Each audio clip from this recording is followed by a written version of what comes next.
किस्सा गोई कहानी में आज मैं आपके सामने जो कहानी लेकर हाजिर हुआ हूँ वो बहुत रोचक कहानी है। बहुत पुरानी बात है। एक गांव में एक किसान रहा करता था। वो अपने घर से दूर रहकर किसानी का काम किया करता था। उसके साथ उसकी सहायता करने के लिए एक नौकर भी था।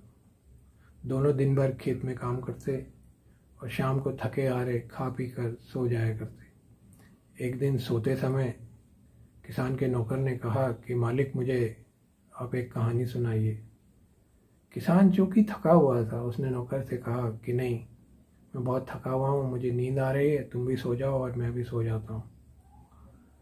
नौकर को बड़ा अचरज हुआ। उसने सोचा कि किसान को 4 कहानियाँ आती हैं, लेकिन फिर भी किसान बड़ा आलसी है, मुझे कहानी सुनाना ही नहीं चाहता।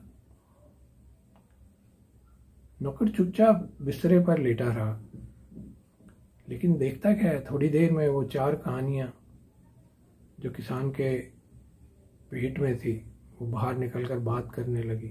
एक कहानी ने कहा कि ये किसान अजीब आदमी है, हमारे बारे में सब जानता है और हमारे बारे में किसी को बताता ही नहीं।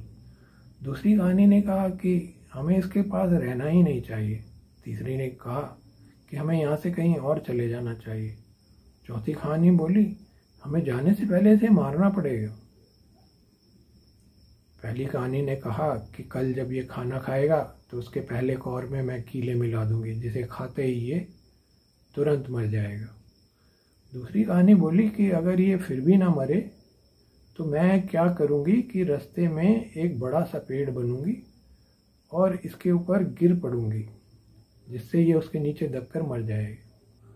तीसरी कहानी से नहीं रहा गया। उसने बोला कि अगर ये तब भी ना मरा तो मैं एक सांप का रूप बनूंगी और इसको काट कर डस लूंगी और ये मर जाएगा। चौथी कहानी ने कहा कि अगर ये तब भी ना मरा तो मैं नदी में एक बहुत बड़ी लहर बनूंगी और इसे पानी में खींच लूंगी और डुबो के मार दूंगी। नौकर चूंकि सोया नहीं था, वो चुपचाप ये सब बातें सुन रहा था। नौकर ने सोचा कि ये कहानियां तो बड़ी दुष्ट हैं, बड़ी खराब है, ये तो मेरे मालिक को मार देना चाहती हैं। नौकर ने कहा कि ठीक है, देखता हूँ ये कैसे कहानियां मेरे मालिक को मारेंगी। अगली सुबह जब नौकर और किसान दोनों किसान के बेटे के यहाँ जाने के लिए निकले, जैसे ही वो किसान के बेटे के यहाँ पहुँचे तो उसकी बहू ने देखा, बहुत खुश हुई। उसने तुरंत उनके लिए खाने के लिए भोजन तैयार किया। किसान खाना खाने के लिए जैसे ही उसने पहला कौर मुंह में डाला, नौकर ने तुरंत झपट कर उस कौर को जमीन पर गिरा दिया। जमीन पर गिरते ही किसान ने क्या देखा, बड़ा हैरान हुआ। उस कौर में जितने भी चावल थे वो सब नुकीली कीलों के रूप में बदल गए।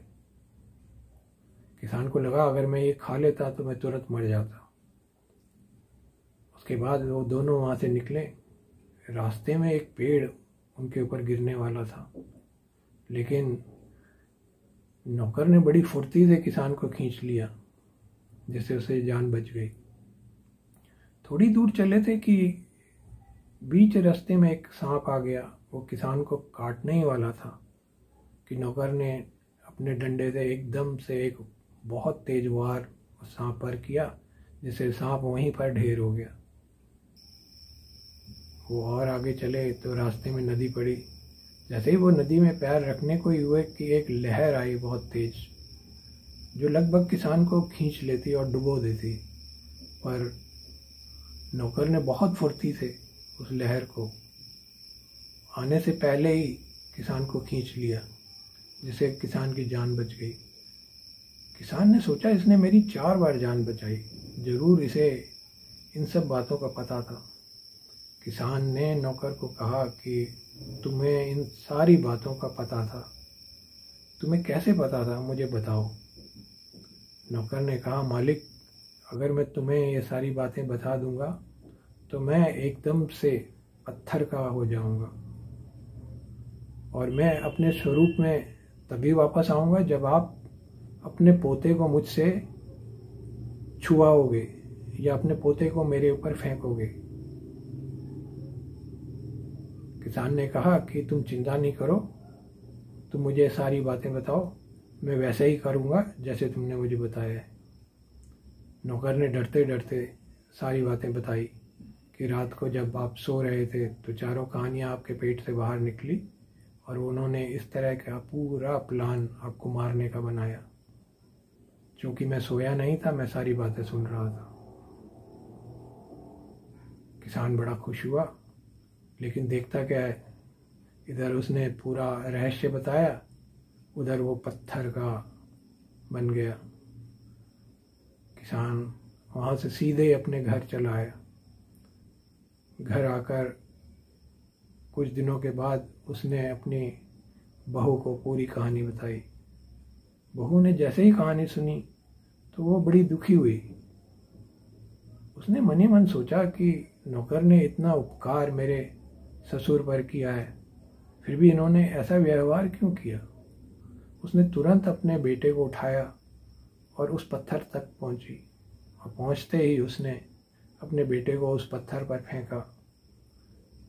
जैसे ही वो बेटा उस पत्थर के ऊपर गिरा, वो नौकर पुनः अपनी पहले वाली हालत में आ गया, अपने पहले के स्वरूप में आ गया।